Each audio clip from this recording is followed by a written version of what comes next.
series of potted retellings of myths, partly because this is a very short introduction, partly because there are many books that do that already, what one critic has called the paraphrase industry, and partly because the aim of this book is to understand classical myths not as fossilized entities, but as living agents.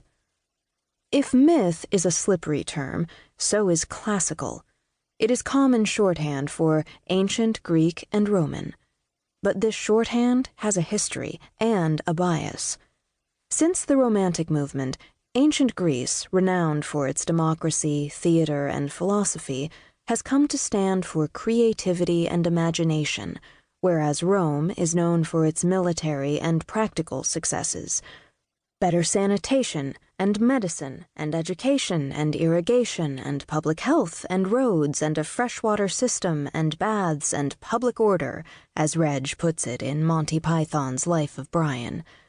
This book will look at the long dismissal of the Roman in classical mythology and ask whether mythology wouldn't be equally as good an answer to the question, what have the Romans ever done for us? Classical, like classics, is also a value-laden term. Think of the connotations of classical music, classic beauty, classic cars. The myths of different cultures have been given different valences by their reception in so-called Western and non-Western culture.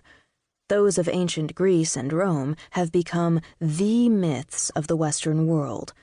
The label classical acknowledges and reinforces their cultural supremacy over the myths of, say, ancient Egypt, Mesopotamia, and India. At the same time, it masks the Eurocentrism of this tradition. There's a smugness about the word and its pretensions to timeless and effortless superiority. An investigation of classical myth is necessarily an investigation of cultural authority and its strategies and traditions. Can we live our myths? Well, no, or very few of us, at least in the sense implied by the advert. Most of us don't play out our lives on such a grand and exaggerated scale as the heroes and heroines of classical myth, and we'd probably be locked up if we did. In any case, stories, events, and people require collective recognition to become mythic. If, while holidaying in Sparta, I have an affair with a gorgeous aristocrat and elope with him to Troy, that is my lookout and, at a pinch, a news story, but it is not a myth. Myths are stories that are of psychological importance to a community. My holiday romance, no matter how glamorous, is unlikely to fit the bill. However, in another sense, we are all living classical myths right here, right now. Classical mythology has been so influential upon Western culture that everyone who is alive to the art, culture, politics, and languages of today encounters it.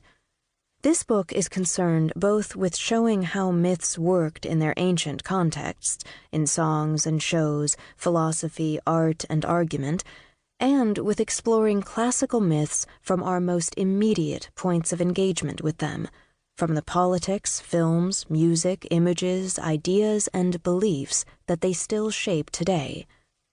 This book aims to capture and explore the outrageousness, inventiveness, and sheer fun that characterize classical mythology. But it is also born of the conviction that myth matters.